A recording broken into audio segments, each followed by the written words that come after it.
people of the world, and welcome to today's episode of Coffee Chats with Jax. Guess what? I moved somewhere. I officially have a home. I moved 8 times last year, you guys. 2 of those were across the country from each other, and I realized yesterday as I was bringing my suitcases into my house and looking at my closet that I haven't been able to hang out my clothes in a closet for 7 months. 7 months I've been living out of a suitcase, and it's been really fun. It's been the most incredible adventure journey. I've learned so much. I love the idea of being a nomad and whatnot, but you guys, there's something really incredible about the idea of planting myself somewhere and investing in a community, investing in a home, because like I've said before, I'm done running away from my problems. I can't explain to you how much this place feels like home, and the more I think about it, the more I realize that home is not an external thing. I mean, it is like your physical home, but the more I learn, the more I realize that like home is internal. Home is a peace in your heart. But you guys, if we really dig deep and if we really look at our own heart and our own lives and selves, we'll realize that home can be anywhere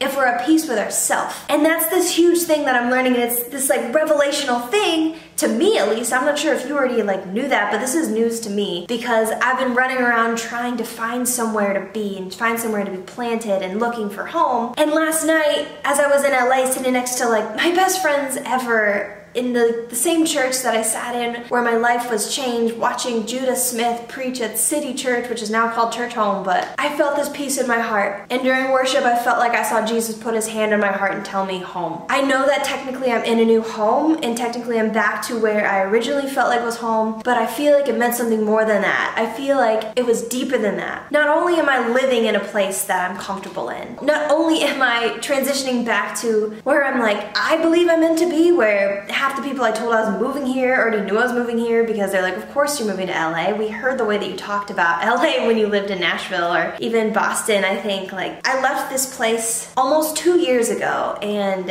I'm back now, but I'm back as a different person. When I came back here, I felt like I was coming back home. Like, transitions are really hard because they just are. It's weird because I distract myself with change. I distract myself with moving, like when I'm having a hard time, but at the end of the day, change is really hard. And I was sleeping on this couch because I still don't have a bed, so technically I'm still couch surfing, just in my own apartment on my own couch, but I was sleeping on this couch the other night. It was the first night in my apartment, and I felt really, really scared and sad and lonely. And this is vulnerable for me to say, because I like to kind of make everyone think that I'm really excited about everything all the time, and especially when I've been so excited about something for so long, when I actually get to it and it's not all like rainbows and butterflies if something's hard, I have a hard time admitting that to somebody because I want people to think that I make good decisions. And so, like, for example, I do not regret moving to Boston in the slightest bit, but it was an extremely impulsive move for me to make. And so when I went out there, internally, I was having a really hard time. That's, I think, the loudest my depression has been in a while. And not anything to do with Boston. It was just this internal thing that I was dealing with. I wouldn't admit that to anybody. My friend, a really, really special friend of mine, she's incredible. She's the friend that calls me when she knows something's wrong. Like, whether I say something or not, she can just kind of tell, and it's really helpful, especially for a person like me, because I don't like to face that. And what I did was I found myself kind of avoiding and dodging her phone call sometimes because I didn't want to talk about what's actually wrong, because I didn't want someone to know that I was upset, because I wanted everyone to think that I was having the time of my life with this decision that I made. Like I said, I don't regret it, and it has nothing to do with Boston, but internally, I had a lot that I was avoiding that was wrong. I haven't really faced the whole depression thing like head on. I don't think ever. Like, I've known that I've like felt depressed in the past, and I've talked about that, but I've never actually taken the time to talk about it being a current thing and a real thing in my head that I want to work through and talk about with people. Just like I was avoiding talking about what was hard when I was in Boston, the other night I was on this couch in my apartment, my first night here, and I was so excited to have this home.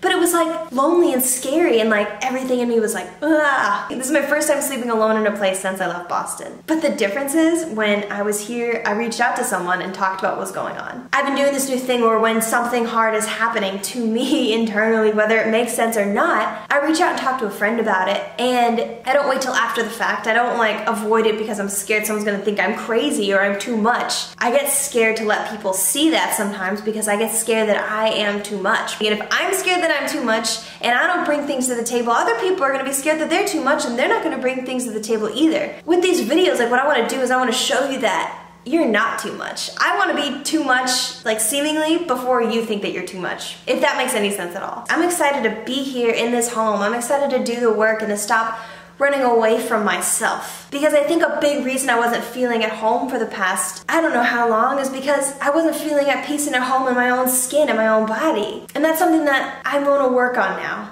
I'm gonna feel peace in here, because once I feel peace in here, I think that I can feel peace anywhere. And I think that that's what home feels like. And I'm writing about it in a book. So if you want to get more involved in what I'm doing, like if you believe in me, if you believe in these videos, and if you believe in authenticity and talking about things that matter, then I really want you to go join my Patreon page. At least check it out, you guys. It's what allows me to do what I do for a living. And I'm really excited. I just released the first page of my book called Finding Home on Patreon for one of the tiers on there. You could be as little as $1 a month. Anything that you feel comfortable with. There's different incentives and prizes and all sorts of things. We also give to Compassion International each month through Patreon. So by joining my Patreon, you're not only supporting me, but you're supporting this little kid, Emmanuel, that we sponsor every month. We get him clean water, education, love, anything that he would need, we get it for him through Compassion International. So if you join my Patreon, those are just a few of the things, but read more about it. The link's in the description box below, or if you go to patreon.com/JackieGTV. One more thing, I wrote my book, Be Free. That is the story about my whole life, pretty much. It's my journey of finding freedom. It's not my completed journey, but